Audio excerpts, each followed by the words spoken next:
Bengaluru hotels association నుంచి వార్తలు ఏమిటంటే ఆల్మోస్ట్ మీకు 20 to 30% హోటల్స్ను మూసివేస్తున్నాము. ఎందుకు అంటే గ్యాస్ షార్టేజ్, మీకు గ్యాస్ దొరకడం లేదండి. సో దాంతో వీళ్ళు ఈ హోటల్స్ను మూసివేస్తున్నారు. బెంగళూరులో స్టార్ట్ అయింది. మరి అదే ఉత్తరప్రదేశ్ అన్నారు అనుకోండి, ఆల్మోస్ట్ 1 కిలోమీటర్ దాకా కూడా ప్రజలు ఈ గ్యాస్ సిలిండర్ని పెట్టుకొని, అంటే ఈ ఎంటీ సిలిండర్ని ఇచ్చి కొత్త సిలిండర్ తీసుకోవాలి అనే ప్రయత్నములో ఆల్మోస్ట్ 1 కిలోమీటర్ దాకా రోడ్ల మీద నిలబడి ఉన్నారు. సో నేను ఏం మాట్లాడుతున్నానో మీకు అర్థమైంది కదా. ఇప్పుడు ఫిలిప్పైన్స్ లాంటి ఒక దేశాన్ని తీసుకున్నారనుకోండి, 96% ఈ గ్యాస్ ఆయిల్స్ మిడిల్ ఈస్ట్ నుంచే, స్ట్రైట్ ఆఫ్ హార్మోస్ ఇటు నుంచే రావాలి. సో టోటల్గా బంద్ అయిపోయింది. సో ఫిలిప్పైన్స్లో 4 రోజులు మాత్రమే వర్కింగ్ డేస్. స్కూళ్ళు, యూనివర్సిటీస్ను వీళ్ళు మూసివేస్తున్నారు. పాకిస్తాన్లో కూడా ఇదే పరిస్థితి. 4 days మాత్రమే వర్కింగ్ డేస్. మిగతా స్కూళ్ళు, కాలేజీలు ఆల్రెడీ వాళ్ళు క్లోజ్ చేసేసారు. సో పరీక్షలు కూడా ఉండకపోవచ్చు. ఇది పరిస్థితి. ఇక సౌత్ కొరియా అన్నారు అనుకోండి, వాళ్ళ గ్యాస్ స్టేషన్స్ ఉంటాయి చూసారా, వాటిని ఆల్మోస్ట్ 60% దాకా మేము షట్ డౌన్ చేస్తున్నాము. సప్లై రావడం లేదు ఫ్రెండ్స్. మీకు ఇక్కడే డొనాల్డ్ ట్రంప్ అనబడే వ్యక్తి, సో ఈయన మాట్లాడుతున్నారు, అయ్యో ఇది ఏంటి యుద్ధాలు, మనుషులు ఎందుకు ఇంత దారుణంగా ఉన్నారు, ఈ యుద్ధాలని చెప్పి ఆఖరికి ఇలా దేశాలు ఇట్లాగా గ్యాస్ ఆయిల్స్ లేకుండా ఇబ్బంది పడితే ఎలాగా, మానవత్వం అంటూ లేదా అడుగుతున్నారు ఆయన. సో ఒక పని చేస్తాను, నేను ఈ రష్యాలో వాళ్ళ అధ్యక్షుడు వ్లాదిమిర్ పుతిన్, ఇతనితో మాట్లాడి రష్యాపై శాంక్షన్స్ అనేవి ఎత్తివేస్తాను. సో దట్ ఎవరైనా రష్యన్ ఆయిల్స్ కొనుక్కోవాలి అనుకుంటే మీరు కొనుక్కోండి, మీ మీద మేము ఎటువంటి శాంక్షన్స్ విధించము. ఎంత గొప్పవాడండి, ఎంత గొప్ప నాయకుడండి.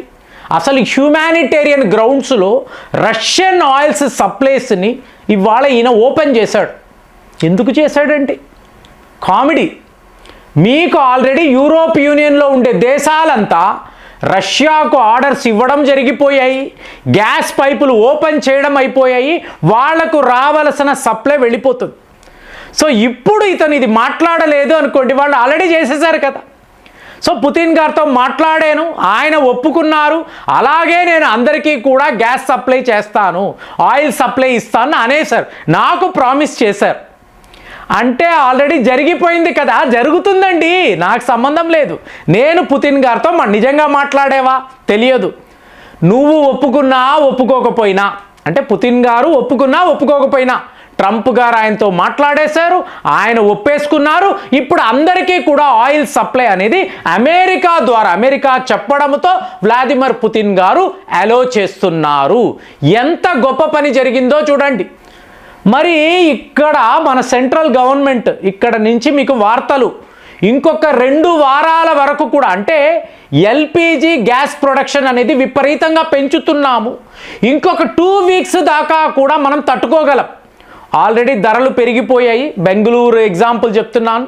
యూపీలో ఏం జరుగుతుంది, భయం, యుద్ధము, ఎక్కడ ఈ సప్లై ఆగిపోతుందో, ఇంట్లో గ్యాస్ ఉండదో భయపడిపోయి ఇక నేను ఉదయం నుంచి 5 సార్లు ఇండేన్ అనబడే కంపెనీకి ఫోన్లు చేశాను.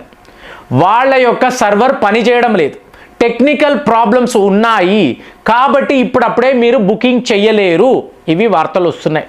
మరి ఇదంతా మీరు గమనించారు అనుకోండి, మనము ఒక గ్యాస్ క్రైసిస్లో ఉన్నామా? తమిళనాడు ప్రభుత్వము ఇవాళ ఒక ఎమర్జెన్సీ మీటింగ్ పెట్టుకున్నారు. ఎన్ని రోజుల దాకా మనము ఎండ్యూర్ చేయగలము, అంటే ఈ క్రైసిస్ నుంచి బయటపడడానికి మన దగ్గర ప్రస్తుతం రిజర్వ్స్ ఎంత ఉన్నాయి అంటే హార్డ్లీ 10 రోజులు అని చెప్పి మీకు నిపుణులు చెప్పారు. ఈ గ్యాస్ కంపెనీస్ 10 days మ్యాక్సిమం. తమిళనాడులో, కర్ణాటక అయితే ఆల్రెడీ వికెట్ పడిపోయింది, వాళ్ళ హోటల్స్ వాళ్ళు మూసేస్తున్నారు.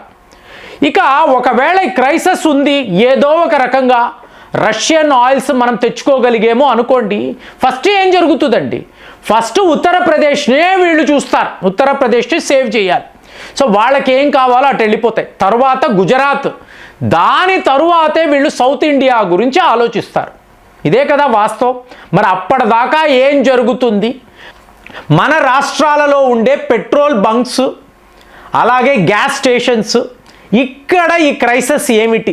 ధరలు ఓకే అండి, ఏదో ఒక రకంగా అప్పో సొప్పో చేసి కట్టగలము. కానీ అసలు షార్టేజ్ ఉంది అనుకోండి, దొరకడం లేదు అనుకోండి, అప్పుడు ఏం చేయగలము? సో ట్రంప్ గారు ఇచ్చిన సలహా, రష్యాతో మాట్లాడాను, వాళ్ళు ఒప్పుకున్నారు. సో ఈ శాంక్షన్సే లేకుండా అందరికీ కూడా అందేలాగా అన్నప్పుడు ఏంటండి? స్ట్రైట్ ఆఫ్ హార్మోస్లో ఓడలు ఎలా దాటుతాయండి?